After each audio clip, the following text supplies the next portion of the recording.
शिवे सर्वार्थसाधिके शरण्ये त्र्यंबके गौरी ನಾರಾಯಣಿ ನಮೋಸ್ತುತೆ. ಎಲ್ರಿಗೂ ನಮಸ್ಕಾರ. ವೇದಿಕೆ ಮೇಲೆ ಆಸೀನರಾಗಿರುವಂತಹ ಗಣ್ಯರಿಗೆ, ವಿಶೇಷ ಅತಿಥಿಗಳಿಗೆ, ಶಿಕ್ಷಕ ವೃಂದಕ್ಕೆ ಮತ್ತು ಉತ್ಸಾಹಿ ತರುಣರಿಗೆ ನಾನು ಹೃತ್ಪೂರ್ವಕವಾಗಿ ನಮಸ್ಕಾರ ಮಾಡ್ತೇನೆ. ಏನು ಇವತ್ತು ಸ್ವಾಮಿ ವಿವೇಕಾನಂದ 159ನೇ ಜಯಂತಿನ ಇಷ್ಟೊಂದು ವೈಭವವಾಗಿ ವಿಜೃಂಭಣೆಯಿಂದ ನಾವು ಆಚರಿಸ್ತಾ ಇದ್ದೇವಲ್ಲ, ಇದು ಕೇವಲ ಬಳ್ಳಾರಿಯಲ್ಲಿ ಅಷ್ಟೇ ಅಲ್ಲ, ಇಡೀ ದೇಶದಲ್ಲಿ ಪ್ರತಿಯೊಂದು ಊರಿನಲ್ಲಿ ಕೂಡ ಇದೇ ರೀತಿ ಒಂದು ಗ್ರೇಟ್ ಪ್ರೋಗ್ರಾಮ್ ಆರ್ಗನೈಸ್ ಮಾಡ್ತಾ ಇದ್ದಾರೆ, ಪ್ರೋಗ್ರಾಮ್ಗಳು ನಡೀತಾ ಇದ್ದಾವೆ. ಅಷ್ಟೊಂದು ವೈಭವವಾಗಿ ಒಬ್ಬ ಮನುಷ್ಯನ ಬರ್ತ್ಡೇ ಸೆಲೆಬ್ರೇಟ್ ಮಾಡ್ತಿದ್ದಾರೆ. ಅವ ದೊಡ್ಡ ಬಿಸ್ನೆಸ್ ಮ್ಯಾನ್ ಅಲ್ಲ, ಪೊಲಿಟಿಷಿಯನ್ ಅಲ್ಲ, ರಾಜ ಅಲ್ಲ, ಒಬ್ಬ ಸನ್ಯಾಸಿ, ಎಲ್ಲವನ್ನು ಬಿಟ್ಟಂತ ಸನ್ಯಾಸಿ. ಏನಕ್ಕೋಸ್ಕರ ಅವರ ಬರ್ತ್ಡೇ ನಾವು ಸೆಲೆಬ್ರೇಟ್ ಮಾಡ್ತಾ ಇದ್ದೀವಿ? ಅಂತಹದ್ದೇನು ಕೆಲಸ ಅವ್ರು ಮಾಡಿದ್ರು ಅನ್ನೋದನ್ನ ನಾವು ನೋಡ್ಬೇಕು ಅಂತಂದ್ರೆ ಈ ಒಂದು ಸಣ್ಣ ಘಟನೆ ಮೂಲಕ ನಮಗೆ ಅವ್ರು ಏನ್ ಮಾಡಿದ್ರು ಅಂತ ಅರ್ಥ ಆಗುತ್ತೆ. ಒಂದೂರಿನಲ್ಲಿ ಒಬ್ನು ಧ್ಯಾನ ಮಾಡ್ಬೇಕು ಅಂತ ಅವನಿಗೆ ಮನಸ್ಸು ಬರುತ್ತೆ. ಅವನೆಲ್ಲವನ್ನು ಬಿಟ್ಟು ಕಾಡಿಗೆ ಹೋಗ್ತಾನೆ ಧ್ಯಾನ ಮಾಡ್ಬೇಕು ಅಂತ. ಕಾಡಿಗೆ ಹೋಗಿ ಅಲ್ಲಿ ಆ ಒಂದು ಮರದ ಕೆಳಗಡೆ ಕೂತ್ಕೊಳ್ತಾನೆ ಧ್ಯಾನ ಮಾಡ್ಲಿಕ್ಕೆ. ಚೆನ್ನಾಗಿ ಕಟ್ಟೆ ಇರುತ್ತೆ, ಒಳ್ಳೆ ಮರದ ನೆರಳು ಇರುತ್ತೆ, ತಣ್ಣ ಗಾಳಿ ಬೀಸ್ತಾ ಇರುತ್ತೆ, ಹತ್ತಿರದಲ್ಲಿ ಬೇಕು ಅಂದ್ರೆ ಕುಡಿಯೋದಕ್ಕೆ ನೀರಿರುತ್ತೆ. ಅಲ್ಲಿ ಒಂದ್ ದಿವಸ ಧ್ಯಾನ ಮಾಡ್ತಾ ಹೋಗ್ತಾನೆ. ಮತ್ತೆ ಅವ್ರಿಗೆ ಹೊಟ್ಟೆ ಹಸಿವು ಬಂತು ಅಂತಂದ್ರೆ ಹತ್ತಿರದಲ್ಲಿರುವಂತ ಒಂದು ಹಳ್ಳಿಗೆ ಹೋಗಿ ಭಿಕ್ಷೆ ಬೇಡ್ಕೊಂಡು ಭಿಕ್ಷೆ ಬಂದಿರೋ ಊಟದಿಂದ ಹೊಟ್ಟೆ ತುಂಬಿಸ್ಕೊಳ್ತಾ ಇರ್ತಾನೆ. ಇದೇ ರೀತಿ 1 ದಿವಸ 2 ದಿವಸ 3 ದಿವಸ ಇದೇ ರೀತಿ ಮಾಡ್ತಾ ಇರ್ತಾನೆ ಅವನು. ಅವಾಗ ಪ್ಲೇಸ್ಗಳನ್ನ ಚೇಂಜ್ ಮಾಡ್ತಾ ಇರ್ತಾನೆ. ಬೇರೆ ಬೇರೆ ಪ್ಲೇಸಸ್ಗೆ, ಬೇರೆ ಕಾಡ್ನಲ್ಲಿ ಇನ್ನೂ ಒಳಗಡೆ ಹೋಗಿ ಹೊಸ ಹೊಸ ಪ್ಲೇಸ್ಗಳು ಹುಡುಕಿ ಅಲ್ಲಿ ಇನ್ನೂ ಧ್ಯಾನ ಮಾಡ್ತಾ ಇರ್ತಾನೆ. ಆ ನಿಶಬ್ದ ವಾತಾವರಣದಲ್ಲಿ ಧ್ಯಾನ ಮಾಡ್ತಾ ಇರ್ತಾನೆ. ಒಂದ್ ದಿವಸ ಧ್ಯಾನ ಮಾಡುವಾಗ ಇದೇ ರೀತಿ ಸಂಜೆ ಸುಮಾರು 4 ಗಂಟೆ ಹಾಗೆ ಅವನಿಗೊಂದು ವಿಚಿತ್ರ ಘಟನೆ ಕಾಣಿಸುತ್ತೆ. ಸಡನ್ಲಿ ಒಂದು ಸಿಂಹ ಗರ್ಜನೆ ಕೇಳಿಸುತ್ತೆ ಅವನಿಗೆ. ಆ ಸಿಂಹ ಗರ್ಜನೆ ನೋಡಿ ಅವನು ಬೆಚ್ಚ ಬೀಳ್ತಾನೆ. ಅವನು ಅವಾಗ ಸಡನ್ಲಿ ಬೇಗ ಮರದ ಮೇಲೆ ಏರಿ ಕೂತ್ಕೊಳ್ತಾನೆ. ಅವಾಗ ನಿಧಾನಕ್ಕೆ ಒಂದು ಸಿಂಹ ತನ್ನ ಬಾಯಿಯಲ್ಲಿ ಒಂದು ಮಾಂಸವನ್ನು ಹಿಡ್ಕೊಂಡು ಬರ್ತಾ ಇರುತ್ತೆ. ಅವನು ನೋಡ್ತಾನೆ, ಏನಿದು ಮಾಂಸ ಬಾಯಲ್ಲಿ ಹಿಡ್ಕೊಂಡು ಬರ್ತಾ ಇದೆಯಲ್ಲ ಅಂತ ಹೇಳಿ. ಅದನ್ನ ತಗೊಂಡು ಮುಂದ್ಗಡೆ ಬರುತ್ತೆ ಆ ಸಿಂಹ. ಅಲ್ಲಿ ಸ್ವಲ್ಪ ಹತ್ತಿರದಲ್ಲಿ ಒಂದು ನರಿ ಇರುತ್ತೆ, ಸಣ್ಣ ನರಿ, ದೊಡ್ಡ ನರಿ ಕೂಡ ಅಲ್ಲ, ಸಣ್ಣ ನರಿ. ಆ ನರಿಗೆ ಹಿಂದ್ಗಡೆ 2 ಕಾಲುಗಳಿರಲ್ಲ, ಒಂಥರ ಪೋಲಿಯೋ ಅಟ್ಯಾಕ್ ಆಗಿರುತ್ತಲ್ಲ ಆ ರೀತಿ 2 ಕಾಲುಗಳೇ ಇಲ್ಲದಂತ ಒಂದು ನರಿ ಇರುತ್ತೆ. ಆ ಸಿಂಹ ಬಂದು ಆ ಮಾಂಸವನ್ನು ಆ ನರಿ ಮುಂದ್ಗಡೆ ಹಾಕುತ್ತೆ. ಆ ನರಿ ಆ ಸಿಂಹದ ಮುಖ ನೋಡುತ್ತೆ, ಖುಷಿಯಾಗಿ ಆ ಮಾಂಸವನ್ನು ತಿನ್ಲಿಕ್ಕೆ ಶುರು ಮಾಡುತ್ತೆ. ಆ ನರಿ ಮಾಂಸ ತಿಂತಾ ಇದಲ್ಲ, ಅದನ್ನ ನೋಡಿ ಸಿಂಹ ಖುಷಿ ಪಟ್ಟು 1 ನಿಮಿಷ ನಿಂತ್ಕೊಂಡು ಅಲ್ಲಿಂದ ಹೋಗ್ಬಿಡುತ್ತೆ. ಅದಾದ ನಂತರ ಮೇಲ್ಗಡೆ ಇದನ್ನೆಲ್ಲ ನಿಂತ್ಕೊಂಡು ಯಾರು ನೋಡ್ತಾ ಇರ್ತಾರೆ? ಆ ಒಬ್ಬ ಯೋಗಿ ಇದನ್ನೆಲ್ಲ ನೋಡ್ತಾ ಇರ್ತಾನ ಅವನು. ಆಮೇಲೆ ಸಿಂಹ ಹೋದ ನಂತರ ಅವ್ನು ಕೆಳಗಡೆ ಬರ್ತಾನೆ, ಮತ್ತೆ ಧ್ಯಾನ ಕೂತ್ಕೊಳ್ತಾನೆ. ಏನೋ ಆಗಿದೆ ಬಿಡು, ಸುಮ್ನೆ ಗೊತ್ತಿಲ್ಲ ಬಿಡು ಅಂತ ಹೇಳಿ ಕೂತ್ಕೊಳ್ತಾನೆ. ಆ ಪ್ಲೇಸ್ ತುಂಬಾ ಚೆನ್ನಾಗಿರುತ್ತೆ ಅಂತ. ಮತ್ತೆ ನೆಕ್ಸ್ಟ್ ಡೇ ಸೇಮ್ ಆಗುತ್ತೆ. ಮತ್ತೆ ಸಿಂಹ ಬರುತ್ತೆ, ಮಾಂಸ ತಗೊಂಡ್ ಬರುತ್ತೆ, ಆ ನರಿಗೆ ಹಾಕುತ್ತೆ. ಆ ನರಿ ಖುಷಿಯಾಗಿ ತಿನ್ನುತ್ತೆ, ಸಿಂಹ ಹೋಗುತ್ತೆ. ಇದನ್ನೆಲ್ಲ ಮತ್ತೆ ಮೇಲ್ಗಡೆ ಕೂತ್ಕೊಂಡು ಆ ಯೋಗಿ ನೋಡ್ತಾ ಇರ್ತಾನೆ. 2 ದಿನ ಆಗುತ್ತೆ, 3 ದಿನ ಆಗುತ್ತೆ, ಇದೇ ರೀತಿ ಕಂಟಿನ್ಯೂ ಆಗುತ್ತೆ. 1-2-3 ದಿವಸ ಅವನಿಗೆ ಒಂದು ಡೌಟ್ ಬರುತ್ತೆ ಮನಸ್ಸಲ್ಲಿ. ಏನಪ್ಪ ಡೌಟ್ ಅಂತಂದ್ರೆ, ಅರೆ ಏನಿದು, ಆ ಒಂದು ಕಾಲಿಲ್ಲದ ನರಿಗೆ ಸಿಂಹ ಮಾಂಸವನ್ನು ತೆಗೆದುಕೊಂಡು ಬಂದು ಹಾಕ್ತಾ ಇದೆ ಅಂತಂದ್ರೆ ಏನಿದು ವಿಚಿತ್ರ. ನರಿ ಒಂದು ಮಾಂಸಾಹಾರಿ ಪ್ರಾಣಿ, ಅದು ಹೋಗಿ ಬೇಟೆ ಆಡ್ಲಿಲ್ಲ ಅಂತಂದ್ರೆ ಅದಕ್ಕೆ ಊಟ ಇಲ್ಲ ಅಂದ್ರೆ ಸತ್ತು ಹೋಗುತ್ತೆ. ಅದಕ್ಕೆ ಅಂತ ಒಂದು ಕಾಲಿಲ್ಲದ ನರಿಗೆ ಒಂದು ಸಿಂಹ ಊಟ ತಂದು ಹಾಕ್ತಾ ಇದೆಯಲ್ಲ. ಓ, ನಾನು ಇಷ್ಟೊಂದು ಧ್ಯಾನ ಮಾಡ್ತಾ ಇದ್ದೇನಲ್ಲ ಎಷ್ಟೊಂದು ದಿನಗಳಿಂದ, ಏನೋ ತೋರಿಸ್ತಾ ಇದೆ ದೇವ್ರು ನನಗೆ, ಏನೋ ಒಂದು ಸಂದೇಶವನ್ನು ತೋರಿಸ್ತಾ ಇದೆ. ಏನ ಸಂದೇಶ ಅಂತೇಳಿ ಕೂತ್ಕೊಂಡು ಯೋಚನೆ ಮಾಡ್ಲಿಕ್ಕೆ ಶುರು ಮಾಡ್ತಾನೆ. ಕೂತ್ಕೊಂಡು ಪೂರ್ತಿಯಾಗಿ ಯೋಚನೆ ಮಾಡ್ತಾನೆ. ಅವಾಗ ಅವನಿಗೆ ಅನ್ಸುತ್ತೆ, ಓ, ನನಗೆ ದೇವರು ಒಂದು ಒಳ್ಳೆ ಸಂದೇಶ ಕೊಟ್ಟಿದೆ. ಏನಂತಂದ್ರೆ, ನೀನೇನ್ ಯೋಗಿಯಾಗಿ ಮನೆಗೆ ಹೋಗಿ ಭಿಕ್ಷೆ ಬೇಡಿ ಊಟ ಮಾಡ್ಲಿಕ್ಕೆ ಹೋಗ್ತೀಯಾ? ನಿನಗೆ ಹೊಟ್ಟೆ ಹಸಿಯುತ್ತಲ್ಲ, ಅದೇ ಊಟ ಬಂದು ನಿನ್ ಬಾಯಲ್ಲಿ ಬೀಳುತ್ತೆ. ದೇವ್ರೇ ಬಂದು ನಿನಗೆ ಊಟ ಕೊಡುತ್ತೆ, ನೀನ್ ಎಲ್ಲಿಗೆ ಹೋಗೋದು ಬೇಕಾಗಿಲ್ಲ. ನೀನ್ ಇಲ್ಲೇ ಕೂತ್ಕೊಂಡು ಧ್ಯಾನ ಮಾಡು ಅಂತ ಹೇಳಿ ತನ್ನ ಮನಸ್ಸಲ್ಲಿ ಅವನು ಯೋಚನೆ ಮಾಡ್ಕೊಳ್ತಾನೆ. ಅದಕ್ಕೋಸ್ಕರ ಅವನು ಧ್ಯಾನ ಮಾಡ್ಲಿಕ್ಕೆ ಕೂತ್ಕೊಳ್ತಾನೆ. ಅವತ್ತು ನೈಟ್ ಫುಲ್ ಫಿಕ್ಸ್ ಆಗ್ಬಿಟ್ಟಿದೆ ಮೈಂಡ್ ಅಲ್ಲಿ, ನಾನು ಎಲ್ಲಿ ಹೋಗಿ ಭಿಕ್ಷೆ ಬೇಡಲ್ಲ, ನನ್ನ ಪಾಡಿಗೆ ನಾನು ಕೂತ್ಕೊಂಡು ಧ್ಯಾನ ಮಾಡ್ತಾನೆ, ದೇವರೇ ಬಂದು ನನಗೆ ಕಾಪಾಡ್ತಾನೆ ಅಂತ ಅನ್ಕೊಂಡು ಕೂತ್ಕೊಂಡು ಧ್ಯಾನ ಮಾಡ್ತಾ ಇದ್ದಾನೆ. ಅವತ್ತಿನ ದಿನ ಕಳೆಯುತ್ತೆ. ನೈಟ್ ಮಲಗ್ತಾನೆ, ಬೆಳಿಗ್ಗೆ ಎದ್ದೇಳ್ತಾನೆ, ಹೋಗಿ ಸ್ನಾನ ನಿತ್ಯ ಕರ್ಮಗಳನ್ನೆಲ್ಲ ಮುಗಿಸ್ಕೊಂಡು ಬರ್ತಾನೆ, ಧ್ಯಾನ ಮಾಡ್ತಾನೆ. ಮಧ್ಯಾಹ್ನ ಆಗುತ್ತೆ, ಹೊಟ್ಟೆ ಹಸಿಲಿಕ್ಕೆ ಶುರು ಆಗುತ್ತೆ ಅವನಿಗೆ. ಹೊಟ್ಟೆ ಜೋರಾಗಿ ಹಸಿಲಿಕ್ಕೆ ಶುರು ಆಗುತ್ತೆ. ಇಲ್ಲ, ಮೈಂಡ್ ಅಲ್ಲಿ ಫಿಕ್ಸ್ ಆಗಿದೆ, ನಾನು ಎಲ್ಲಿಗೆ ಹೋಗಲ್ಲ, ನಾನು ಏನ್ ಭಿಕ್ಷೆ ಬಿಡಲ್ಲ, ದೇವರೇ ಬಂದು ನನಗೆ ಊಟ ಕೊಡ್ತಾನೆ. ಆ ಸಿಂಹ ನನಗೆ ಬಂದು ಕೊಡ್ತಾ ಇದೆ ಅಂದ್ರೆ ದೇವ್ರು ನನಗೆ ಬಂದು ಏನು ಕೊಡಲ್ಲ, ಸೊ ಅದಕ್ಕೋಸ್ಕರ ನನಗೂ ಕೊಡ್ತಾನೆ, ನಾನು ಇಲ್ಲೇ ಕೂತ್ಕೊಳ್ತೀನಿ ಅಂತೇಳಿ ಹಾಗೆ ಕೂತ್ಕೊಳ್ತಾನೆ. ಅದೇ ಹೊಟ್ಟೆ ಹಸಿವಲ್ಲಿ 2 ದಿನ ಕಳೆದೋಗುತ್ತೆ. 3ನೇ ದಿನ ಅವನ್ ಬಾಡಿ ವೀಕ್ ಆಗುತ್ತೆ. ಬೆಳಿಗ್ಗೆ ಎದ್ದೇಳಕ್ಕಾಗಲ್ಲ ಅವನ್ಗೆ, ಅವ್ನು ಫಿಕ್ಸ್ ಆಗಿದೆ, ನಾನು ಎಲ್ಲೂ ಊಟಕ್ಕೆ ಹೋಗಲ್ಲ ಅಂತೇಳಿ, ಭಿಕ್ಷೆ ಬೇಡ್ಲಿಕ್ಕೆ ಹೋಗಲ್ಲ ಅಂತೇಳಿ. ಮಧ್ಯಾಹ್ನ ಆಗುತ್ತೆ, ಸಂಜೆ ಆಗುತ್ತೆ, ಅವನಿಗೆ ಕೂತ್ಕೊಳ್ಳಕ್ ಆಗಲ್ಲ, ಧ್ಯಾನ ಮಾಡೋದ್ ಬಿಡಿ ಕೂತ್ಕೊಳ್ಳಕ್ ಆಗ್ತಿಲ್ಲ ಅವನ ಕೈಲಿ, ಬಾಡಿ ಅಷ್ಟೊಂದು ವೀಕ್ ಆಗಿದೆ. ಅಂತ ಟೈಮಲ್ಲಿ ಅವನು ನಿಧಾನಕ್ಕೆ ಬಾಡಿ ಮೆಲ್ಲಗೆ ಜಾರ್ ಬಿಡುತ್ತೆ, ಆ ಕಟ್ಟೆ ಮೇಲೆ ಮಲಗ್ ಬಿಡ್ತಾನೆ. ಮಾತಾಡ್ಲಿಕ್ಕೆ ಕೂಡ ಇಲ್ಲ. ಇವಾಗ ನೀರಡಿಕೆ ಆದ್ರೆ ಹೋಗಿ ನೀರು ಕುಡಿದು ಬರ್ಲಿಕ್ಕೆ ಕೂಡ ಅವನ ಕೈಯಲ್ಲಿ ಶಕ್ತಿ ಇಲ್ಲ. ಅಂತ ಒಂದು ಪರಿಸ್ಥಿತಿ ಬಂದ್ಬಿಟ್ಟಿತ್ತು ಅವನಿಗೆ. ಅಂತ ಒಂದು ಪರಿಸ್ಥಿತಿ ಬಂದ ತಕ್ಷಣ ಅವನಲ್ಲೇ ಬಿದ್ದಿರ್ತಾನೆ. ಸುಮಾರು ಸಂಜೆ 4-5 ಗಂಟೆ ಹಂಗಾಗಿರುತ್ತೆ. ಅದೇ ದಾರಿಯಲ್ಲಿ ಇನ್ನೊಬ್ಬ ಸನ್ಯಾಸಿ ಬರ್ತಾ ಇರ್ತಾನೆ. ಅವನ್ ಬಂದು ಇನ್ನೊಬ್ಬ, ಏನಿದು ಯೋಗಿ ಈ ತರ ಮಲಗಿದಾನಲ್ಲ, ಧ್ಯಾನ ಮಾಡೋದ್ ಬಿಟ್ಟು ಇವನಿಗೆ ಏನಾಗಿದೆ, ಒಂಥರ ಪೇಷಂಟ್ ತರ ಕಾಣಿಸ್ತಾ ಇದಾನಲ್ಲ, ಇವನಿಗ ಏನಾಗಿದೆ ನೋಡೋಣ ಅಂತೇಳಿ ಹೋಗಿ ಮಾತಾಡಿಸ್ತಾನೆ. ಕೇಳ್ತಾನೆ, ಏನಾಗಿದೆ ನಿನಗೆ, ಏನಕ್ಕೆ ಈ ರೀತಿ ಮಲಗಿದೀಯಾ ಅಂತ ಕೇಳಿದ ತಕ್ಷಣ ಆ ಯೋಗಿ ಮಲಗಿರ್ತಾನಲ್ಲ ಅವನು ಹೇಳ್ತಾನೆ, ಸ್ವಾಮೀಜಿ ನನಗೆ ದೇವರು ಒಂದು ಸಂದೇಶ ಕೊಟ್ಟಿದೆ. ಆ ಸಂದೇಶ ಏನಂತಂದ್ರೆ, ಆ ಕಾಲಿಲ್ಲದ ನರಿಗೆ ಸಿಂಹ ಬಂದು ಮಾಂಸ ಕೊಡ್ತಾ ಇದೆ ಅಂತಂದ್ರೆ ನಾನು ಭಿಕ್ಷೆ ಬೇಡ್ಲಿಕ್ಕೆ ಹೋಗೋದು ಅವಶ್ಯಕತೆ ಇಲ್ಲ, ದೇವರೇ ಬಂದು ನನಗೆ ಊಟ ಕೊಡುತ್ತೆ ಅಂತ ಹೇಳಿ ದೇವ್ರು ನನಗೆ ಸಂದೇಶ ಕೊಟ್ಟಿದೆ ಈ ನರಿ ಮತ್ತೆ ಸಿಂಹದ ಘಟನೆಯಿಂದ ಅಂತ ಆ ಯೋಗಿ ಹೇಳ್ತಾನೆ. ಪೇಷಂಟ್ ತರ ಬಿದ್ದಿರುವಂತ ಯೋಗಿ ಹೇಳ್ತಾನೆ. ಅದನ್ನ ನೋಡಿ ಸನ್ಯಾಸಿ ನಗ್ತಾನೆ, ಅಯ್ಯೋ ಹುಚ್ಚ, ಹೌದು ನಿನಗೆ ದೇವರು ಸಂದೇಶ ಕೊಟ್ಟಿದೆ, ಆ ಒಂದು ಘಟನೆ ಮೂಲಕ ನಿನಗೊಂದು ದೇವರು ಸಂದೇಶ ಕೊಟ್ಟಿದೆ. ಏನಂತ ಸಂದೇಶ ಕೊಟ್ಟಿದೆ ಅಂತಂದ್ರೆ, ನೀನು ಕಾಲಿಲ್ಲದ ನರಿಯನ್ನ ನೋಡಿ ಕಲಿಯೋದಲ್ಲ, ಜೀವನದಲ್ಲಿ ಭಿಕ್ಷೆ ಬೇಡಿ ಬದುಕೋದಲ್ಲ, ಆ ಸಿಂಹದಂತೆ ಇನ್ನೊಬ್ರಿಗೆ ಹೆಲ್ಪ್ ಮಾಡ್ತಾ, ಇನ್ನೊಬ್ರಿಗೆ ಒಳ್ಳೇದ್ ಮಾಡ್ತಾ ಬದುಕಬೇಕು. ನೀನು ನಿನ್ನ ಜೀವನವನ್ನು ಶ್ರೇಷ್ಠ ಉದ್ದೇಶಕ್ಕೋಸ್ಕರ ಸಮರ್ಪಿಸಬೇಕು. ಅದು ನಿನಗೆ ದೇವರು ಆ ಸಿಂಹ ಮತ್ತೆ ನರಿ ಘಟನೆ ಮೂಲಕ ತೋರಿಸಿದೆ. ಅದನ್ನ ನೀನು ಅರ್ಥ ಮಾಡ್ಕೊಳ್ಬೇಕು ಅಂತ ಹೇಳಿ ಆ ಸನ್ಯಾಸಿ ಆ ಯೋಗಿ ಹೇಳ್ತಾನೆ.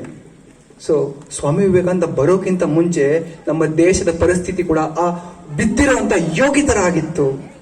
ಎಲ್ಲ ನಮಗೆ ದೇವರು ಬಂದು ಸಹಾಯ ಮಾಡ್ತಾನೆ, ನಮ್ಮ ದೇಶನ ದೇವರು ಬಂದು ಸಹಾಯ ಮಾಡ್ತಾನೆ, ನಮ್ಮ ದೇಶನ ಪೊಲಿಟಿಷಿಯನ್ಸ್ ಎಲ್ಲ ಸೇವ್ ಮಾಡ್ಬಿಡ್ತಾರೆ. ನಮ್ಮ ದೇಶ, ಅಯ್ಯೋ ನಮ್ಮ ದೇಶದ ಎದಕ್ ಬೇಕಿದ್ದಿದ್ ಬಿಡಪ್ಪ, ರಾಜರೆಲ್ಲ ನೋಡ್ಕೊಳ್ತಾರೆ ಅಂತ ಹೇಳಿ ಜನಸಾಮಾನ್ಯರು ಅನ್ಕೊಂಡಿದ್ರು. ನಮ್ ದೇಶಕ್ಕೆ ಬರ್ತಾ ಇದಾರೆ, ಲೂಟಿ ಮಾಡ್ತಾ ಇದಾರೆ, ಎಷ್ಟು ಅಗಾಧವಾದಂತ ಸಂಪತ್ತನ್ನ ದೋಚ್ಕೊಂಡು ಹೋಗ್ತಾ ಇದಾರೆ. ನಮಗೆ ಎದಕ್ ಬೇಕಿದ್ದಿದ್ ಬಿಡು ಅಂತ ಹೇಳಿ ದೇವ್ರು ನೋಡ್ಕೊಳ್ತಾನೆ, ರಾಜರು ನೋಡ್ಕೊಳ್ತಾರೆ ಅಂತ ಹೇಳಿ ಪೂರ್ತಿ ಬಿಟ್ಬಿಟ್ಟಿದ್ರು. ಹಂಗಾಗಿದ್ದಕ್ಕೋಸ್ಕರ ಒಬ್ಬರಾದ ನಂತರ ಒಬ್ರು ಮೊಘಲರು, ತುರ್ಕರು, ಶಕರು, ಹೂಣರು, ಅವರು ಇವರು ಎಲ್ಲ ಬರ್ತಾ ಹೋದ್ರು. ಅದಾದ ನಂತರ ಬ್ರಿಟಿಷರು ಬಂದು ಈಸ್ಟ್ ಇಂಡಿಯಾ ಕಂಪನಿ ಸ್ಥಾಪನೆ ಮಾಡಿದ್ರು. ಅದರ ಕೆಳಗಡೆ ಒಂದು ಜಾಬ್ ಸಿಕ್ಕರೆ ಸಾಕು ಅಂತೇಳಿ ವಿದ್ಯಾವಂತರೆಲ್ಲ ಹೋಗಿ ಅಂಗಲಾಚಿ ಬೇಡ್ತಾ ಇದ್ರು. ಶ್ರೀಮಂತರೆಲ್ಲ ಅವರ ಬೂಟ ಕಾಲ್ ನೆಕ್ತಾ ಇದ್ರು. ಬಡವರ ಪರಿಸ್ಥಿತಿ ಎಂತ ಘೋರ ಆಗಿತ್ತು ಅಂತಂದ್ರೆ, ಆ ಹಳ್ಳಿಗಳಲ್ಲಿ ಪ್ಲೇಗ್ ಬಂದು ಜನಸಾಮಾನ್ಯರು ಸಾಯ್ತಾ ಇದ್ರು. ಹೊಟ್ಟೆಗಿಲ್ದೆ ಬಟ್ಟೆಗಿಲ್ದೆ ಸಾಯ್ತಾ ಇದ್ರು. ಸತ್ತಿರೋ ಹೆಣವನ್ನು ತಿನ್ಲಿಕ್ಕೆ ಹದ್ದುಗಳು ಬಂದು ಅವ್ರ ಹೊಟ್ಟೆಯನ್ನ ಕಿತ್ತಿ ಆ ಮಾಂಸವನ್ನು ಕಟ್ ಮಾಡ್ಕೊಂಡು ತಿಂತಾ ಇತ್ತು. ಇದನ್ನೆಲ್ಲ ಸ್ವಾಮಿ ವಿವೇಕಾನಂದ ದೇಶ ಪರ್ಯಟನೆ ಮಾಡಿ ನೋಡ್ತಾರೆ. ಒಂದೊಂದು ಹಳ್ಳಿ, ಒಂದೊಂದು ರಾಜ್ಯ, ಶ್ರೀಮಂತರು ಬೂಟ್ ಕಾಲ್ ನೆಕ್ತಾ ಇದ್ದಾರೆ, ವಿದ್ಯಾವಂತರು ಇನ್ನೊಬ್ಬರು ಬ್ರಿಟಿಷರ್ ಕಾಲ್ ಕೆಳಗಡೆ ಒಂದು ಜಾಬ್ಗೋಸ್ಕರ ಸಾಯ್ತಾ ಇದ್ದಾರೆ. ಬಡವರ ಪರಿಸ್ಥಿತಿ ಈ ರೀತಿ ಇದೆ. ದೇಶನೇ ಒಂದು ಜಡ್ಡಾಗಿ ಸತ್ತು ಬಿದ್ದಿದೆ ಅಲ್ಲ ಅಂತ ಹೇಳಿ ತುಂಬಾ ಬೇಜಾರಾಗುತ್ತೆ. ದೇಶ ಪೂರ್ತಿಯ ಪರಿವ್ರಾಜಕ ಜೀವನ ನಡೆಸಿ ದೇಶ ಬರ್ತಾರೆ, ಪೂರ್ತಿ ಕನ್ಯಾಕುಮಾರಿಗೆ ಬಂದು ಕಲ್ಲ ಮೇಲೆ ಕೂತ್ಕೊಳ್ತಾರೆ, ಅಳ್ತಾರೆ ಭಾರತ ಮಾತೆಯನ್ನ ನೋಡಿ. ಅಯ್ಯೋ, ಒಂದು ಕಾಲದಲ್ಲಿ ಅಷ್ಟೊಂದು ವೈಭವವಾಗಿ ಅಶೋಕ ಆಗಿರ್ಬೋದು, ಚಂದ್ರಗುಪ್ತ ಮೌರ್ಯ ಆಗಿರ್ಬೋದು, ಕೃಷ್ಣದೇವರಾಗಿರ್ಬೋದು, ಅಂತ ಒಂದು ರತ್ನ ವೈಭವವನ್ನು ನೋಡಿದಂತ ದೇಶಕ್ಕೆ ಇವತ್ತು ಊಟಕ್ಕೆ ಗತಿ ಇಲ್ಲಲ್ಲ. ಇಷ್ಟೊಂದು ಜನ ಬಡವರು ಸಾಯ್ತಾ ಇದ್ದಾರಲ್ಲ. ನಮ್ಮ ವಿದ್ಯಾವಂತರು ಇನ್ನೊಬ್ರು ಕಾಲ್ ಕೆಳಗಡೆ ಜಾಬ್ಗೋಸ್ಕರ ಸಾಯ್ತಾ ಇದ್ದಾರಲ್ಲ. ಈ ದೇಶವನ್ನು ಮತ್ತೆ ಎಚ್ಚರಿಸಬೇಕಂದ್ರೆ ಏನ್ ಮಾಡ್ಬೇಕು, ಹೇಗೆ ಈ ದೇಶವನ್ನು ಕಟ್ಟಬೇಕು ಅಂತ ಹೇಳಿ ಕೂತ್ಕೊಂಡು ಕಲ್ಲದ ಮೇಲೆ ಕಣ್ಣೀರಿಡ್ತಾರೆ, ಅಳ್ತಾರೆ. 3 ದಿವಸ ಕಲ್ಲದ ಮೇಲೆ ಕೂತ್ಕೊಂಡು ಅಳ್ತಾರೆ ಸ್ವಾಮಿ ವಿವೇಕಾನಂದ. ಅವಾಗ ಅವರಿಗೆ ದರ್ಶನ ಆಗುತ್ತೆ ಏನಂತಂದ್ರೆ, ನಮ್ಮ ಆಧ್ಯಾತ್ಮವನ್ನು ಪಾಶ್ಚಿಮಾತ್ಯ ದೇಶಗಳಿಗೆ ಕೊಟ್ಟು ಅಲ್ಲಿಂದ ಆ ಧನ ಸಹಾಯವನ್ನು ತೆಗೆದುಕೊಂಡು ಬಂದು ಮತ್ತೆ ದೇಶವನ್ನು ಕಟ್ಟಬೇಕು ಅನ್ನೋ ಒಂದು ದರ್ಶನ ಆಗುತ್ತೆ. ಆ ಮೂಲಕ ಸ್ವಾಮಿ ವಿವೇಕಾನಂದರು ಪಾಶ್ಚಿಮಾತ್ಯಕ್ಕೆ ಹೋಗಿ ಅಧ್ಯಾತ್ಮ ಪ್ರವಚನಗಳನ್ನ ಮಾಡಿ ಅಧ್ಯಾತ್ಮ ದಿಗ್ವಿಜಯವನ್ನು ಸಾಧಿಸಿ ಮರಳಿ ದೇಶಕ್ಕೆ ಬರ್ತಾರೆ. ಕೊಲಂಬೋಯಿಂದ ಆಲ್ಮೋರಕ್ಕೆ ಒಂದೇ ಒಂದು ಸಂದೇಶವನ್ನು ಕೊಡ್ತಾ ಹೋಗ್ತಾರೆ. ಆ ಸಂದೇಶ ಯಾವುದು ಅಂತಂದ್ರೆ ಶಕ್ತಿಯ ಸಂದೇಶ. ಶಕ್ತಿವಂತರಾಗಿ ಶಕ್ತಿವಂತರಾಗಿ ಶಕ್ತಿವಂತರಾಗಿ. ನೀವು ಶಕ್ತಿವಂತರಾಗ್ಲಿಲ್ಲ ಅಂತಂದ್ರೆ ನಿಮ್ಮನ್ನ ಸಮಾಜ ತುಳಿಯುತ್ತೆ. ನೀವು ಶಕ್ತಿವಂತರಾಗ್ಲಿಲ್ಲ ಅಂದ್ರೆ ಇನ್ನೂ 10 ಸಾಮ್ರಾಜ್ಯಗಳು, ಇನ್ನೂ 10 ದೇಶಗಳು ಬಂದು ನಿಮ್ಮ ದೇಶವನ್ನು ಆಳ್ತಾರೆ, ನಿಮ್ಮನ್ನ ಬೂಟ್ಕಾಲಿಂದ ತುಳಿತಾರೆ, ನಿಮ್ಮನ್ನು ಸಾಯಿಸ್ತಾರೆ ಅಂತ ಹೇಳಿ ಸ್ವಾಮಿ ವಿವೇಕಾನಂದರು ಕೊಲಂಬೋಯಿಂದ ಆಲ್ಮೋರಕ್ಕೆ ಭಾಷಣಗಳ ಮೂಲಕ ಯುವಕರನ್ನ ಜಾಗೃತಿ ಮಾಡಿಸ್ತಾ ಹೋಗ್ತಾರೆ. ಸ್ವಾಮಿ ವಿವೇಕಾನಂದ ಹೇಳ್ತಾರೆ, ನಮಗೆ ಬೇಕಾದಂತ 3 ಶಕ್ತಿಗಳು ನಮಗೆ ಬೇಕು ಅಂತ. ಒಂದು ದೈಹಿಕ ಶಕ್ತಿ, ಇನ್ನೊಂದು ಮಾನಸಿಕ ಶಕ್ತಿ, ಇನ್ನೊಂದು ಆತ್ಮಶಕ್ತಿ. ಸ್ವಲ್ಪ ನೀವು ಅಬ್ಸರ್ವ್ ಮಾಡಿ, ಯಾವ್ದಾದ್ರು ಒಂದು ಸಣ್ಣ ತೆಳ್ಳಿಗಿರೋ ನಾಯಿ ಇತ್ತಂತಂದ್ರೆ ಅದನ್ನ ಯಾರು ಭಯ ಪಡಲ್ಲ ನೋಡಿ. ಅದೇ ದೊಡ್ಡ ನಾಯಿ ಬಂತಂದ್ರೆ ಭಯ ಪಡ್ತಾರೆ. ಅದೇ ರೀತಿ ಸ್ವಲ್ಪ ನಾವು ಕೂಡ ಬಲಿಷ್ಠರಾಗಿದ್ರೆ ನಮ್ಮನ್ನ ನೋಡಿ ಜನ ಭಯ ಪಡ್ತಾರೆ. ಅದೇ ನಾವು ತೆಳ್ಳಗಿದ್ರೆ ನಮ್ಮನ್ನ ಮಾಡ್ಕೊಂಬೋಗ್ಲೇ ನಿಂದೇನು ಅಂತ ಹೇಳಿ ನಮ್ಗೆ ಕಳಿಸ್ಬಿಡ್ತಾರೆ. ಅಂದ್ರೆ ಫಿಸಿಕಲ್ ಎನರ್ಜಿ, ದೈಹಿಕ ಶಕ್ತಿ ಯಾವನಿಗಿಲ್ವೋ ಅವನನ್ನ ಸಮಾಜ ತುಳಿಯಲಿಕ್ಕೆ ನೋಡ್ತಾ ಇರುತ್ತೆ. ಅದೇ ರೀತಿ ಮಾನಸಿಕ ಶಕ್ತಿ, ನೆಕ್ಸ್ಟ್ ಇರೋದು ಮಾನಸಿಕ ಶಕ್ತಿ. ಸ್ವಾಮಿ ವಿವೇಕಾನಂದ ಹೇಳೋದು, ಇವತ್ತು ಯೂತ್ ನಲ್ಲಿ ಮಾನಸಿಕ ಶಕ್ತಿ ತುಂಬಾ ಕಡಿಮೆ ಆಗಿದೆ. ಯುವಕರೆಲ್ಲ ಏನಾಗ್ತಿದ್ದಾರೆ ಪಾಪ, ಅವ್ರು ತಪ್ಪು ಅಂತಲ್ಲ, ಯುವಕರೆಲ್ಲ ಪಾಪ ನಾನು ಹೆಚ್ಚಾಗಿ ನೋಡ್ತಿರ್ತೀವಿ, ಆ ಹುಡುಗಿ ಮಾತಾಡಿಸ್ತಾ ಇಲ್ಲ ಅಂತ ಹೇಳಿ ಅಳ್ತಾ ಇರ್ತಾರೆ. ಆ ಹುಡುಗ ನನಗೆ ಸಿಗ್ಲಿಲ್ಲ ಅಂತ ಸೂಸೈಡ್ ಮಾಡ್ಕೊಳ್ಳುವಂತ ಹುಡುಗಿಯರಿದ್ದಾರೆ. ಇದು ತಪ್ಪು ಅಂತ ನಾನು ಹೇಳ್ತಾ ಇಲ್ಲ, ಇದು ನಾನಿಬ್ಬ ಹಳಿಬೇಕು ಅಂತಲ್ಲ, ನಿಮ್ಮನ್ನು ಇನ್ನೊಬ್ರಿಗೆ ತಪ್ಪು ಅಂತ ಹೇಳ್ತಾ. ಇದು ಮಾನವ ಸಹಜ ಲಕ್ಷಣ. ಅದು ನಮಗೆ ಇನ್ನೊಂದು ಬೇಕು ಅಂತ ಅನ್ಸುತ್ತೆ, ಅದು ಮಾನವ ಸಹಜ ಲಕ್ಷಣ. ನಮ್ಮ ನಿಶಕ್ತಿ ಕಡೆ ಹೋಗ್ತಾ ಇರ್ತೀವಿ, ನಾವು ಎಂಜಾಯ್ಮೆಂಟ್ ಮಾಡ್ಬೇಕು ಅಂತ ಹೋಗ್ತಾ ಇರ್ತೀವಿ, ಅದು ಮನುಷ್ಯ ಸಹಜ ಲಕ್ಷಣ. ಆದ್ರೆ ಯೋಚನೆ ಮಾಡಿ, ಇವಾಗ ಏನ್ ರೀಸೆಂಟ್ ಆಗಿ ಒಂದು ಮೂವಿ ಬಂತು, ಯಶ್ ಅವ್ರದ್ದು KGF ಅಂತ. ಸೊ ನೋಡಿದ್ವಿ, ಆನಂದ ಪಟ್ವಿ ನಾವೆಲ್ಲರೂ. ನೀವೆಲ್ಲ ನೋಡಿ ಆನಂದ ಪಟ್ರಲ್ಲ. ಆ KGF ಮೂವಿಯಲ್ಲಿ ಯಶ್ ಬಂದಪ್ಪ, ಚೆನ್ನಾಗಿ ಬಾಡಿ ಸ್ಟ್ರಾಂಗ್ ಆಗಿ ಇಟ್ಕೊಂಡಿದ್ದಾನೆ, ಫಿಸಿಕಲಿ ಮೆಂಟಲಿ ಸ್ಟ್ರಾಂಗ್ ಆಗಿದ್ದಾನೆ ಯಶ್. ಒಂದೊಂದು ಡೈಲಾಗ್ ಹೊಡಿತಾ ಇದ್ದಾನೆ. ಅದೇ ಯಶ್ ಬಾಡಿ ಫುಲ್ ಸ್ಟ್ರಾಂಗ್ ಆಗಿ ಇರೋ ಬದಲು ಹೊಟ್ಟೆ ಬಿಟ್ಕೊಂಡು ಹಿಂಗ್ ಬಂದಿದ್ರೆ ಯೋಚನೆ ಮಾಡಿ, ಹೌದಾ ಇಲ್ಲ? ಅದೇ ರೀತಿ ನಾವು ಶಕ್ತಿವಂತರಾಗಬೇಕು ಅಂತಂದ್ರೆ ಅಣೆಕಟ್ಟನ್ನ ಕಟ್ಟಬೇಕು. ನಮ್ಮ ಎನರ್ಜೀಸ್ಗಳು ಹರಿದು ಹೋಗ್ತಾ ಇದಾವೆ, ವೇಸ್ಟ್ ಆಗಿ ಹೋಗ್ತಾ ಇದಾವೆ, ಎನರ್ಜಿಗಳೆಲ್ಲ ವೇಸ್ಟ್ ಆಗಿ ಹೋಗ್ತಾ ಇದಾವೆ. ಆ ಎನರ್ಜೀಸ್ಗೆ ಅಣೆಕಟ್ಟನ್ನ ಕಟ್ಟಿ ನಾವು ಶಕ್ತಿವಂತರಾದ್ರೆ ಆ ನೀರನ್ನ, ಆ ಶಕ್ತಿಯನ್ನ ಎಲ್ಲಿ ಬೇಕಾದಲ್ಲಿ ಬಳಸಬಹುದು.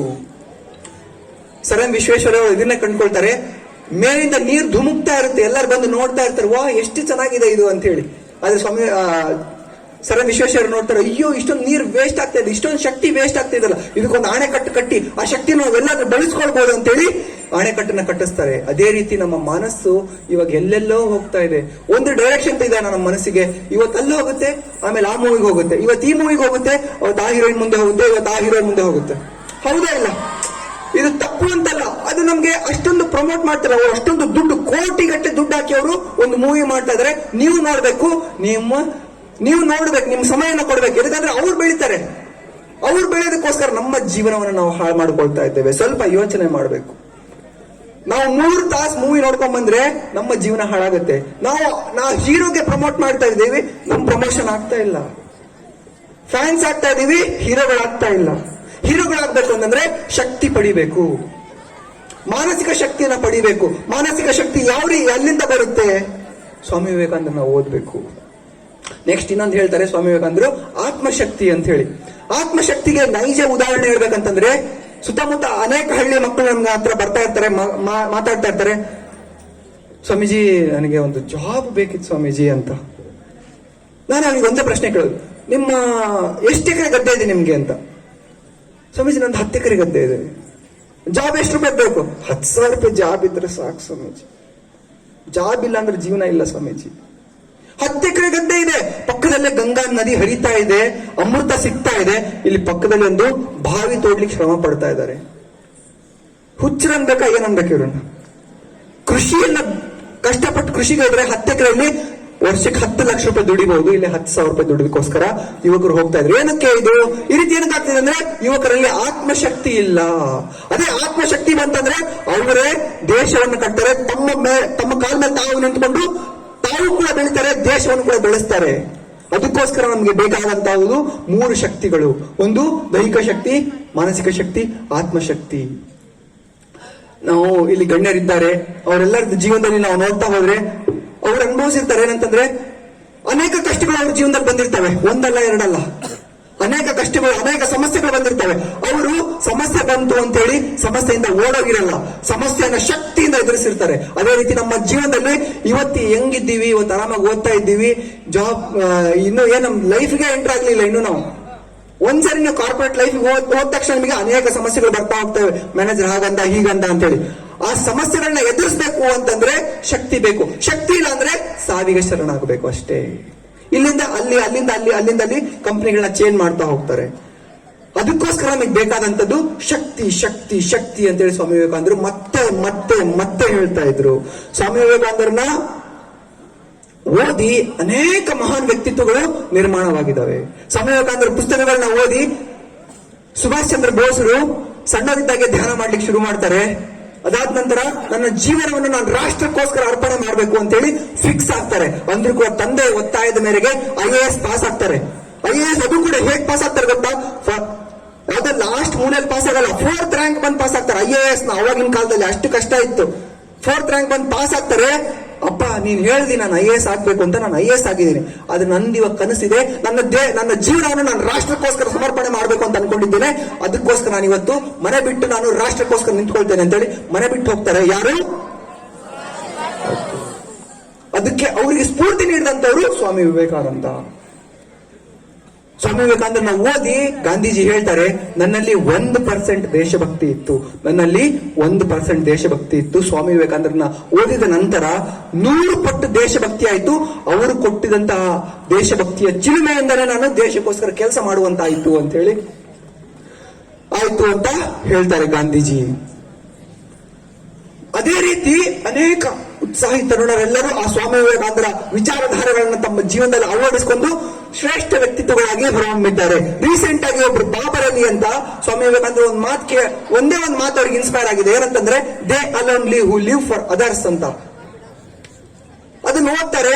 ಅದನ್ನ ಓದಿದ ತಕ್ಷಣ ಅವ್ರಿಗೆ ಅನ್ಸುತ್ತೆ, ಸಣ್ಣ ಹುಡುಗ, ಒಂದು 16 ವರ್ಷದ ಹುಡುಗ, ಅಯ್ಯೋ ಏನಿದು they alone live who live for others, rest are more dead than alive ಅಂತ ಹೇಳಿ.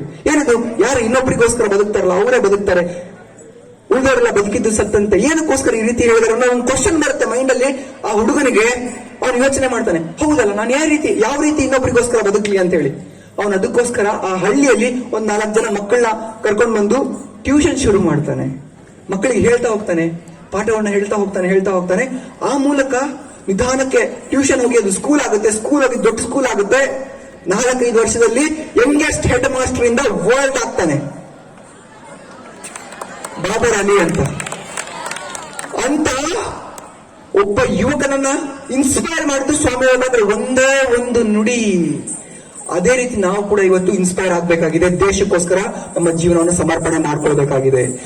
ನಮ್ಮ ದೇಶದ ಪ್ರಧಾನಮಂತ್ರಿ ಶ್ರೀ ನರೇಂದ್ರ ಮೋದಿ ಅವರು ತಮ್ಮ ಜೀವನವನ್ನು ಪೊಲಿಟಿಕಲ್ ಜೀವನವನ್ನು ಶುರು ಮಾಡೋಕ್ಕಿಂತ ಮುಂಚೆ 1 ವರ್ಷ ರಾಮಕೃಷ್ಣ ಆಶ್ರಮದಲ್ಲಿದ್ದರು. 1 ವರ್ಷ ರಾಮಕೃಷ್ಣ ಆಶ್ರಮದಲ್ಲಿದ್ದು ಪೂರ್ತಿಯಾಗಿ ಸ್ವಾಮಿ ವಿವೇಕಾನಂದರನ್ನ ಅವರ ಸಂದೇಶವನ್ನು ಅರ್ಥ ಮಾಡಿಕೊಂಡು ಪುಸ್ತಕವನ್ನು ಓದಿ ಏನ್ ಸ್ವಾಮಿ ವಿವೇಕಾನಂದರ ತತ್ವ ಏನು ಅಂತೇಳಿ ಓದಿ ಆ ಆಧ್ಯಾತ್ಮಿಕ ಶಕ್ತಿಯನ್ನ ಪೂರ್ತಿಯಾಗಿ ಪಡೆದುಕೊಂಡು ಹೊರಗಡೆ ಬರ್ತಾರೆ. ಆಶ್ರಮದಿಂದ ಹೊರಗಡೆ ಬಂದು ನನ್ನ ಜೀವನ ಇನ್ನ ಮೇಲೆ ರಾಷ್ಟ್ರಕ್ಕೋಸ್ಕರ ನಾನು ಸಮರ್ಪಣೆ ಮಾಡ್ತೇನೆ ಅಂತೇಳಿ ಒಂದು ಧ್ಯೇಯದಿಂದ ಮುಂದೆ ನಡೀತಾರೆ. ಅವ್ರಿಗೆ ಎಷ್ಟೊಂದು ಕಷ್ಟಗಳು ಬಂದು ಇವತ್ತು ನೋಡಿದ್ರೆ ನಮ್ಮ ದೇಶದ ಪ್ರಧಾನಮಂತ್ರಿ. ಅವ್ರಿಗೇನು ಡಿಫ್ರೆನ್ಸ್ ಏನಾದ್ರು ಇದನ್ನ ಸ್ವಲ್ಪ ನೋಡಿ. ಸುಭಾಷ್ ಚಂದ್ರ ಬೋಸ್ ಆಗಿರ್ಬೋದು, ಗಾಂಧೀಜಿ ಆಗಿರ್ಬೋದು, ನರೇಂದ್ರ ಮೋದಿಜಿ ಆಗಿರ್ಬೋದು, ಬಾಬರ್ ಅಲಿ ಆಗಿರ್ಬೋದು, ಇವ್ರಿಗೆ ಮತ್ತೆ ನಮಗೆ ಏನಾದ್ರು ಡಿಫ್ರೆನ್ಸ್ ಇದೆನಾ? ಸೇಮ್. 2 ಕೈ ಇದಾವ, 2 ಕಾಲಿದಾವ, 1 ತಲೆ ಆಯ್ತಾ, 2 ಕಣ್ಣಿದಾವ. ಅವರಿಗೆ ಮತ್ತೆ ನಮಗೆ ಏನು ಡಿಫರೆನ್ಸ್ ಇಲ್ಲ.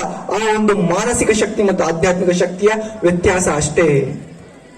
ಅವರು ಸಮಾಜಕ್ಕೋಸ್ಕರ ಬದುಕಿದ್ರು, ಅವರು ದೇಶಕ್ಕೋಸ್ಕರ ಬದುಕಿದ್ರು. ಅನೇಕರು 99% ಜನ ನಾನು, ನನ್ನ ಹೆಂಡತಿ, ನನ್ನ ಮಕ್ಕಳು ಚೆನ್ನಾಗಿದ್ರೆ ಸಾಕು, ಜಗತ್ ಹೆಂಗಾದ್ರೂ ಹಾಳಾಗೋಗ್ಲಿ, ನಮಗೆ ಎದಕ್ ಬೇಕಿದ್ದಿದ್ದು, ಬೇಡ ಮಗು ನೀನ್ ದೇಶ ಸೇವೆ ಮಾಡಬೇಡ ಅಂತ ಹೇಳ್ತಾರೆ. ಅದೇ ರೀತಿ ಇನ್ನೊಬ್ರು ಶ್ರೇಷ್ಠ ತಾಯಂದಿರ್ತಾರೆ, ಮಗು ನೀನ್ ಹೋಗು ದೇಶ ಸೇವೆ ಮಾಡು, ದೇಶವನ್ನು ಕಟ್ಟು ಅಂತೇಳಿ ಹೇಳುವಂತ ತಾಯರಿರ್ತಾರೆ. ನಾವು ದೇಶವನ್ನು ಕಟ್ಟಲಿಕ್ಕೆ ನಮ್ಮ ಮಕ್ಕಳನ್ನ ಕಳಿಸ್ಬೇಕು. ನಮ್ಮ ತಂದೆ ತಾಯಿಯರು ನಮ್ಮ ದೇಶ ಸೇವೆ ಮಾಡ್ಲಿಕ್ಕೆ ಕಳಿಸಲಿಲ್ಲ ಅಂತಂದ್ರೆ ನಾವು ಜಗಳ ಆಡಿ ಆದ್ರೂ ನಾವು ದೇಶಕ್ಕೋಸ್ಕರ ನಾವು ನಿಂತ್ಕೊಳ್ಬೇಕಾದಂತ ಪರಿಸ್ಥಿತಿ ಬಂದಿದೆ. ಎಷ್ಟೊಂದು ಕರಪ್ಷನ್ ಇದೆ, ಎಷ್ಟೊಂದು ಆಹಾರದಲ್ಲಿ ಕಲಬೆರಕೆ ಇದೆ. ಇದೇ ರೀತಿ ನಾವು ರಾಸಾಯನಿಕ ಗೊಬ್ಬರಗಳನ್ನ ಹಾಕಿ ದೇಶದ ಈ ಭೂಮಿಯನ್ನ ಫಲವತ್ತತೆ ಹಾಳಾಗ್ತಾ ಇದೆ. ಅದಕ್ಕೋಸ್ಕರ ಯುವಕರು ಮುಂದೆ ಬರಬೇಕು, ಯುವಕರು ಸಮಸ್ಯೆಗಳನ್ನ ಎತ್ಕೊಳ್ಬೇಕು, ಸಿಂಹಗಳಂತೆ ಆ ಸಮಸ್ಯೆಗಳನ್ನ ಸಾಲ್ವ್ ಮಾಡಬೇಕು ಅನ್ನೋದೇ ಸ್ವಾಮಿ ವಿವೇಕಾನಂದರ ಉದ್ದೇಶ ಆಗಿತ್ತು.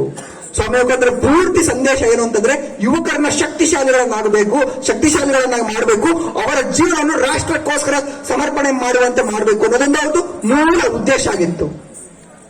ಅಂತ ಸ್ವಾಮಿ ವಿವೇಕಾನಂದರ ಸಂದೇಶವನ್ನು ನಾವು ಇವತ್ತು ಲೈಫಲ್ಲಿ ಇಂಪ್ಲಿಮೆಂಟ್ ಮಾಡ್ಕೊಳ್ಳೋಣ. ಬಲಾಢ್ಯರಾಗೋಣ, ಬಲಿಷ್ಠರಾಗೋಣ, ಸಶಕ್ತರಾಗೋಣ, ಶಕ್ತಿಶಾಲಿ ರಾಷ್ಟ್ರವನ್ನು ಕಟ್ಟೋಣ.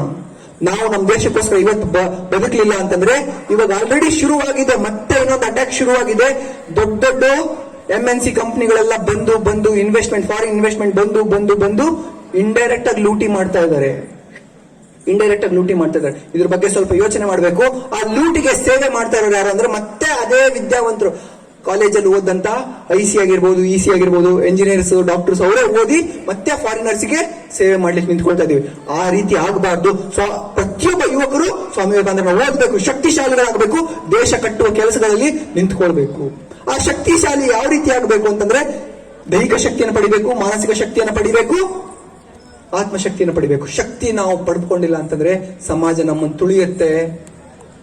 ನಮ್ಮನ್ನ ತುಳಿಯುತ್ತೆ, ಸಾಯಿಸುತ್ತೆ. ಅವಾಗ ನಮ್ಮನ್ನ ಕೇಳೋರೇ ಇರಲ್ಲ. ಅದೇ ನಾವು ಶಕ್ತಿಶಾಲಿಗಳಾಗಬೇಕು, ಸ್ವಾರ್ಥಿಗಳಾಗಬಾರ್ದು. ಶಕ್ತಿಶಾಲಿಗಳಾಗಬೇಕು, ಸ್ವಾರ್ಥಿಗಳಾಗಬಾರ್ದು. ಅದು ನಮ್ಮ ಜೀವನ ರಾಷ್ಟ್ರಕ್ಕೋಸ್ಕರ ಸಮರ್ಪಿಸಬೇಕು.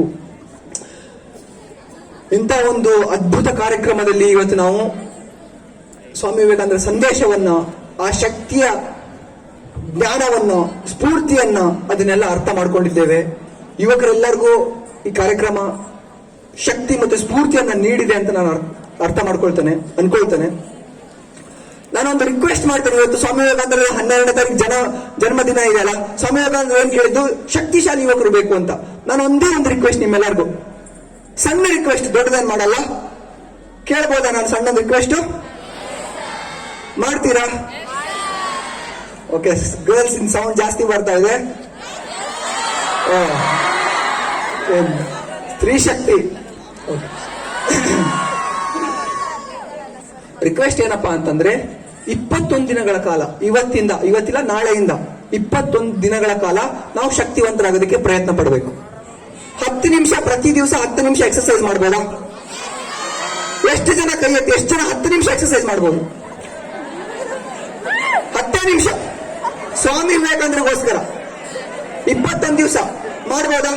Super, very good girls. ಇವತ್ತು ನನಗೆ ಮಾತಿನ ಅರ್ಥ ಆಗ್ತಾ ಇದೆ. ಸ್ವಾಮಿ ವಿವೇಕಾನಂದರು ಹೇಳ್ತಾರೆ, ನನಗೆ ಕೇವಲ 5 ಜನ ಯುವತಿಯರನ್ನ ಕೊಡಿ, ಕೇವಲ 5 ವರ್ಷದಲ್ಲಿ ನಾನು ದೇಶವನ್ನು ಚೇಂಜ್ ಮಾಡಿಬಿಡ್ತೇನೆ ಅಂತ ಹೇಳ್ತಾರೆ. ಸೊ ಶಕ್ತಿಶಾಲಿಗಳಾಗಬೇಕು. 21 ದಿನಗಳ ಕಾಲ ರಿಕ್ವೆಸ್ಟ್ ಏನು ಅಂತಂದ್ರೆ, ಪ್ರತಿ ದಿವಸ ಕೈ ಎತ್ತದವರೆಲ್ಲರೂ ಸಂಕಲ್ಪ ಮಾಡಿ 21 ದಿವಸಗಳ ಕಾಲ ಎಕ್ಸರ್ಸೈಸ್ ಮಾಡ್ಬೇಕು. ಬೆಳಿಗ್ಗೆ ಸ್ನಾನ ಮಾಡಿ, ಅಥವಾ ನಿಮ್ಗೆ ಯಾವಾಗ ಅನುಕೂಲ ಆಗುತ್ತೋ ಬೆಳಿಗ್ಗೆ ಅಥವಾ ಸಂಜೆ 10 ನಿಮಿಷಗಳ ಕಾಲ ಎಕ್ಸರ್ಸೈಸ್ ಮಾಡಿ. ಜೊತೆಗೆ ಈ 21 ದಿನಗಳ ಕಾಲ ಸ್ವಾಮಿ ವಿವೇಕಾನಂದರ ಬಗ್ಗೆ ಬುಕ್ಸ್ಗಳು ಸಿಕ್ಕರೆ ಬುಕ್ಸ್ ನಾವು ನೋಡಿ, ಬುಕ್ಸ್ಗಳನ್ನ ಓದಿ. ಬುಕ್ ಸಿಗಲಿಲ್ಲ ಅಂತಂದ್ರೆ ಯೂಟ್ಯೂಬ್ ಅಲ್ಲಿ ಸ್ವಾಮಿ ವಿವೇಕಾನಂದರ ಬಗ್ಗೆ ನಮ್ಮ ಹಾರಿಕಾ ಮಂಜುನಾಥ್ ಅವರು, ಮೊಬೈಲೇ ಇಲ್ಲ ಅಂತಂದ್ರೆ ಪುಸ್ತಕಗಳು ಸಿಗ್ತವೆ. ನಾವು ಹೇಗಾದ್ರೂ ಮಾಡಿ ನಮ್ಮ ಆಶ್ರಮದ ಕಡೆಯಿಂದ ನಿಮಗೆ ಪುಸ್ತಕಗಳನ್ನ ಪ್ರೊವೈಡ್ ಮಾಡಿಸ್ತೀವಿ.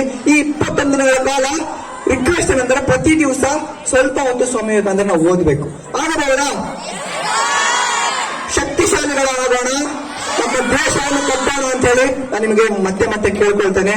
ಈ ಕಾರ್ಯಕ್ರಮವನ್ನು ಆಯೋಜಿಸಿದಂತ ಬಿಜೆಪಿ ಯುವ ಮೋರ್ಚಾ ಎಲ್ಲ ಯುವಕರಿಗೂ ಮತ್ತು ಬಿಜೆಪಿಯವರಿಗೂ ಎಲ್ಲರಿಗೂ ನಾನು, ಮತ್ತೆ ಈ ಕಾರ್ಯಕ್ರಮದ ಕೇಂದ್ರ ಬಿಂದು ಆದಂತ ಶಕ್ತಿಶಾಲಿ ಯುವಕರಿಗೆಲ್ಲರಿಗೂ ನಾನು ಪೂರ್ಣವಾಗಿ ಧನ್ಯವಾದಗಳನ್ನು ಹೇಳ್ತೇನೆ. ಧನ್ಯವಾದಗಳು.